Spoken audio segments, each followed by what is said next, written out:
Welcome again to my YouTube channel, Full Time Knowledge. As we know that there are two type of claims, hospital claim and the physician claims. So in hospital billing, we use UV04 forms, and in physician billing, we use CMS 1500 form. So friends, इस video में मैं आपको बताने जा रहा हूँ कि CMS 1500 claim form के किस बॉक्स पर क्या इंफॉर्मेशन अवेलेबल होती है जो हम इंश्योरेंस कंपनी को फिल करके भेजते हैं. So starting from box 1. In box number 1, type of health insurance coverage applicable to this claim, check appropriate box. First है insurance ID number or insured's identification number. So there are an example. एक example मैं आपको बता रहा हूँ CMS 1500 form का. The centre for Medicare and Medicare services form 1500 must be used to bill SFHP San Francisco Health Plan SFHP for medical services.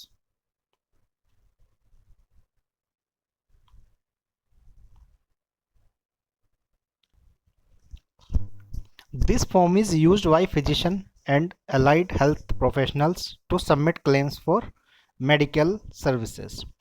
All items must be completed unless otherwise noted in this instruction.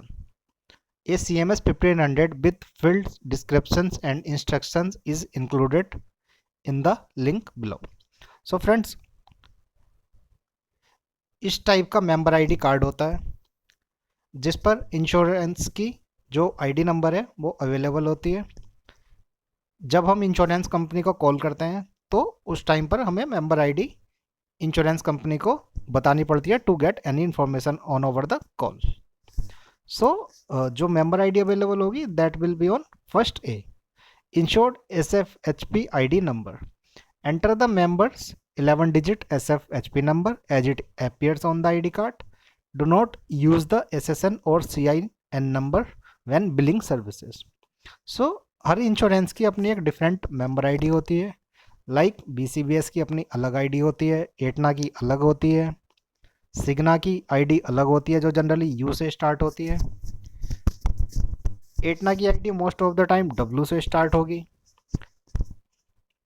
Medicare ID 11 digit की होती है जो कि अब alpha numeric होती है और initially केवल न्यूमेरिक होती थी और उसके साथ में एक अल्फ़ाबेट कैरेक्टर ऐड कर दिया जाता था. Now if you do not know the patient's SFHP ID, you can log on to our provider portal to look up the patient's ID. So generally ये बता रहा है, ये केवल एक सैम्पल है, एक एग्जाम्पल है, it's not the actual member ID card. So इस टाइप से मेंबर आईडी कार्ड आपको जो सॉफ्टवेयर आपके अवेलेबल होते हैं उसमें आप अपने सॉफ्टवेयर में चेक कर सकते हैं. जो एक डॉक्यूमेंट टैब होता है उसके अंदर पेशेंट के और जो इंश्योरेंस रिलेटेड मैक्सिमम डॉक्यूमेंट्स हैं वो अवेलेबल होते हैं. सो आप उस पर जाकर अपना मेंबर आईडी कार्ड और मेंबर नेम, इंश्योरेंस कब से एक्टिव हुआ, इंश्योरेंस कब टर्म हुआ, so this all information you can search in the document है. नाउ फ्रेंड्स, ये CMS 1500 फॉर्म होता है बेसिकली. सो इसमें 33 बॉक्स होते हैं, 33 कॉलम्स होते हैं जिसमें आपको अपनी जो पेशेंट की सारी इन्फॉर्मेशन, डॉक्टर की सारी इन्फॉर्मेशन, कौन सी सर्विसेज बिल हुई हैं, कौन से CPT कोड्स बिल हुए हैं, डायग्नोसिस कोड कौन से बिल हुए हैं, सो सारी इन्फॉर्मेशन आप इस पर फिल करके इंश्योरेंस कंपनी को भेजते हैं. इंश्योरेंस कंपनी उसको रिव्यू करती है एंड उसके अकॉर्डिंगली कितना चार्ज बिल हुआ है तो उसके अकॉर्डिंगली इंश्योरेंस कंपनी पेमेंट करती है, या अगर डिपेंड करता है इंश्योरेंस से क्लेम पे भी होते हैं, डिनाई भी होते हैं. सो डिनाइड के रीज़न में ऑलरेडी आपको एक्सप्लेन कर चुका हूँ. So that is a different thing. So that's all for this. So friends, actually I am creating a series on which I will add approximately 35 to 40 videos that all will be related to this CMS 1500 form कि CMS 1500 form को कैसे fill करते हैं और हमें क्या क्या गलतियां नहीं करनी चाहिए, किन चीज़ों से बचना चाहिए ताकि हमारी जो डुप्लीकेट बिलिंग है या बार बार डिनाइल ना आए क्लेम पर, ठीक है, क्लियरिंग हाउस से क्लेम रिजेक्ट ना हो। सो उस सारी चीज़ से बचने के लिए हम केवल बना रहे हैं ये video. So thank you so much, और नेक्स्ट वीडियो मैं इसकी जल्दी अपलोड करूँगा। Thank you.